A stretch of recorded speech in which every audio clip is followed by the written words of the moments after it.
So, totoo nga? Bumili ka nga ng kondo? I'm sorry, Betsy. Magpapapirma lang po sana ako. Para ma-process yung bank loan. Hindi ko naman alam na magkaka-conflict kayo ni Gina. Bakit mo siya minamam? Di ba ako magbabayad sa'yo? Sige na, magkita na nga rin tayo mamaya sa kondo. Excuse me po. Bakit ba umuusok ino mo? So, sa joint account ka kumukuha ng pera? Pang down. Does my dad know about this? Did he sign off on it? Hindi. Pirma ko lang naman yung kailangan eh. Pero sa loan, pirma namin ang asawa ko ang kailangan.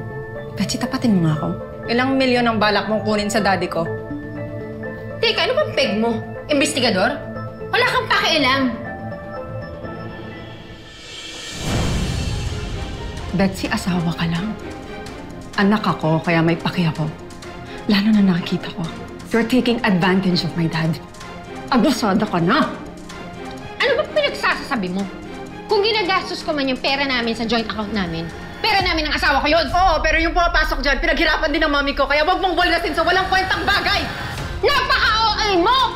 Bakit ba lagi mo lang pinapasok yung mami mo dito? Eh, patayin na siya! Ako na ang mahal ni Robert. Ako na ang legal niyang asawa. Pero kung tratuhin mo ako para akong kabit? Hindi ako titigil hanggat di mo nare-realize na mali ang ginagawa mo! At sino ka para sabihin akong ganyan? Hoy! Buhay mo pakialamanan mo! Hindi ako titigil. Kasi mali ka! Hindi ko galing manghimasok ng buhay ng iba, pero insensitive na yung overspending mo, Betsy! Kung makapagsalita ka, akala mo ang perfect mo? Tumingin ka nga sa salamin at makita mo yung dumi mo? Ano bang pinagsasabi mo na naman? Ano, nagka-amnesia ka na? Nakalimutan mo na na inagaw mo sa akin yung asawa mo ngayon. Oh my God. At least ako, pera lang inaagaw ko. Eh ikaw, inagaw mo yung jowa ko. Hindi totoo yan! Totoo yan! Inagaw mo! Inagaw! Ay, tama na! Tama na! Betsy, Gina! Ba't ka nag-aaway? Tama na, ha? Pagsabihan mo nga yung anak mo. Puro mali ko na lang yung nakikita niya eh. Gina, ano nangyari? Tad, si Betsy naman kasi, nananadya na siya. Di ba we told her to be mindful with her spending kasi may pinagdadaanan tayo sa supermarket only to find out, bumili na naman siya ng kondo! Bumili ka ng kondo? So, hindi mo pala talaga pinaalam kay Daddy.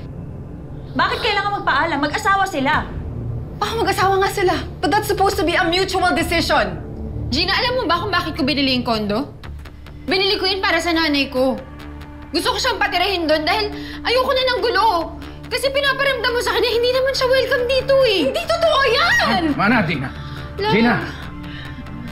Love, hindi ko naman isinasayang yung pera natin eh. Good investment yun. Tigihan mo nga ka-drama mo, Betsy. Walang naniniwala sa'yo! Tama na, Gina! Stop fighting with my wife! Dami-dami problema ng mundo, mag-aaway pa kayo. Condominium is not a bad investment. Hindi naman yung parang sugal na tinapon lang. Hindi dapat yung pagmula ng away. Tama na. Tama na. Tama na kayong dalawa.